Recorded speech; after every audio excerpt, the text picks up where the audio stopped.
All right. So I had some time to think about it, digest the pick, and let's talk about it. We took Amarius Mims. Yes. So this is a guy that we thought could definitely be available, well, will be available at pick 18. We thought going into the draft process that he would probably end up becoming the best pick based on who was on the board. Because we thought a lot of other guys that we liked was going to be off the board. Tron Arnold, off the board. Byron Murphy was going to be off the board. Quentin Mitchell, off the board. We thought all the guys that we would love to have would be off the board. So Amarius Mims kind of seemed like the smart, logical pick because he was going to be the best player available. Well, obviously that did not turn out the way that, the real NFL draft went. When we took Amarius Mims, Quentin Mitchell was still on the board. You also had Jared Verse still on the board. You also had Teron Arnold still on the board. Cooper DeJean still on the board. And a couple other players, including Troy, the tackle, who probably going to end up playing guard, from Washington. So, was this a bust pick? And the answer to that question is no. It was not at all. This is the smart and logical pick. Well, yes, I wanted Tron Arnold. Well, first off, I wanted number 1 was Brock Bowers. We didn't get him. Okay, Raiders, you suck. Number 2, the guy I wanted was Byron Murphy. That's number 2. We didn't get him. He was off the board. Whatever. Number 3, I did want Quentin Mitchell. I keep calling Quentin Williams. Quentin Mitchell or Tron Arnold. That's who I wanted. But that is a splash play, a big play. And who knows? Cornerbacks could be a bust. There could be a corner out there that you draft and he ends up being a bust. Last year, Emmanuel Forbes got drafted as the second corner off the board. And what happened? He was a bust. So it's very possible that you draft a corner and it end up being a bust. I just like the idea of having a corner we could fill in as our number 1 corner, moving forward. So that's why I liked the idea of taking a corner. But again, this is the most logical and smart pick moving forward for the future. Because at the end of the day, the facts are the facts. You got Trent Brown at right tackle, but he's not your future. He has injury concerns from his past. Knock on wood, he stays healthy the whole entire season. But at the end of the day, there is chances he might not. And there's a chance that we need a right tackle week 10 or week 11 or week 12 of next year. And we are going to be going to the playoffs, obviously, and going on a Super Bowl run. What happened last time we didn't have a right tackle when we were in the championship versus the Chiefs?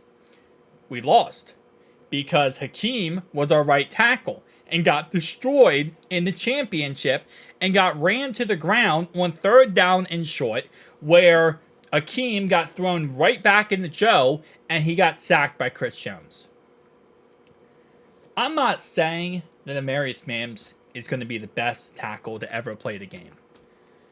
But if you relive that scenario this year, and when, let's say, Trent Brown, knock on wood, did go down in that situation before the championship, I'd rather have Amarius Mims in there. A guy who's 6'8", 340 pounds, and 6'7", 340 pounds, and have a chance to do something, rather than have Jackson Carman in there. Or some other guy that, ends up who knows who, right? I'd rather have Amarius Mims. So it was the smart, logical, strategic pick for long-term play. So I give Coach Taylor that and Duke Hoban that credit. I will say, again, whether or not he'll be a bust, we don't know. Okay? This guy's started 8 games. Started 8 games at right tackle. That's definitely questionable. But in those 8 games, in those 8 starts, he played pretty damn well. And he played at a very high level. So you gotta look at all these factors that go into it. And as it says right here, he is not a polished prospect. He's a project. That's exactly what he is. but he has all the intangibles to be absolutely amazing. So when you look at the fact that you have all these intangibles that say this guy could be the best of the best, well, yes, he's a project. At the end of the day, you got to have faith that your coaching staff, your team can develop him correctly. Problem is, we have Frank Pollock, Trent Brown, Orlando Brown, Teddy K, Alex Kappa. You better not let Frank touch this man. You better take control of the situation and make sure you help develop this guy to be the best of the best, because he has all the intangibles to be the best player possible. He does. But the problem is injuries, lack of experience, and a really weird situation. This is not the sexiest pick possible. No one's going to sit here and tell you it is. But this is a pick that's logical and needed to get us to that next level and keep us having depth to get to the playoffs, championship, and the Super Bowl run.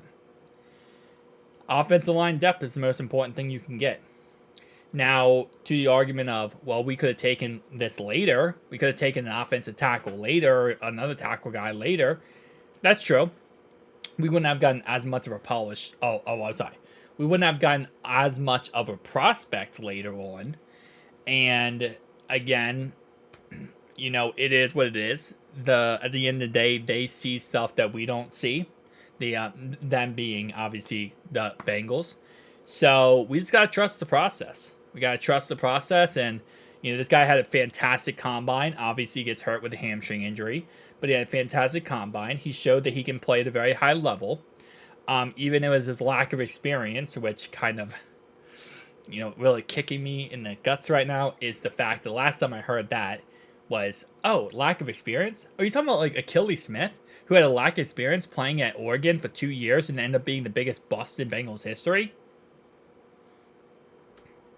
Yeah. Listen, it is what it is. We're going to figure this out.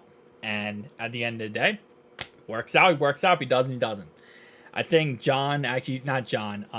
Nate said it best in the live stream. He said this guy's either going to be the best prospect of all time and be an all-pro, or he's going to be the biggest bust. And I think that's kind of what it comes down to. He's going to be one of two things. We have to decide what those things are.